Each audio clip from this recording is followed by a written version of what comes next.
Satu hantaran oleh penyanyi dan pelakon terkenal era 80-an, Raja Emma, di laman Facebook miliknya telah mencetuskan pelbagai reaksi dan persoalan dalam kalangan netizen. Perkongsian tersebut dipercayai sebagai respons kepada kenyataan isteri kepada bekas suaminya, Shekhal, yang baru-baru ini menyuarakan harapannya agar anak-anak hasil perkahwinan Raja Emma dan Shekhal datang melawat bapa mereka yang kini sedang sakit tenat.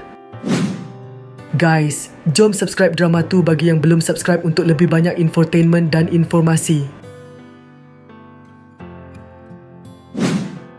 Dalam kenyataannya, Raja Emma atau nama sebenarnya Raja Emma Raja Ibrahim mengingatkan bahawa sebarang perkara berkaitan keluarga wajar dirujuk terlebih dahulu kepada ibu saudaranya yang juga merupakan pelakon, Sukarni Jaafar. Kek Mak ni walau dah usia macam ni masih ada family lagi. Masih ada Bonda Hajah Sukarni. Walau apa-apa tak boleh suka-suka, biar beradab, lebih lagi hal family. Jangan lupa adab, tulis beliau dalam hantaran tersebut. Sebelum itu, media melaporkan isteri kepada Shekhal, Normah Muhammad Yusof, menyatakan harapan agar kedua-dua anak hasil perkahwinan suaminya dengan Raja Emma dapat menemui ayah mereka selagi hayat masih ada.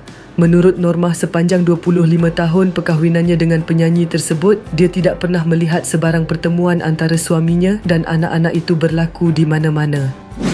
Dia turut menyuarakan kebimbangannya bahawa ini mungkin peluang terakhir untuk mereka berjumpa, memandangkan Shekhal kini berada dalam keadaan koma selepas dimasukkan ke Hospital Tuanku Jaafar, Seremban sejak Khamis lalu dan keadaannya masih belum menunjukkan sebarang perubahan. Normah turut berkongsi bahawa dalam keadaan Shekhal tidak sedarkan diri, dia sempat memberitahu suaminya bahawa dia akan berusaha untuk mempertemukannya dengan anak-anak mereka.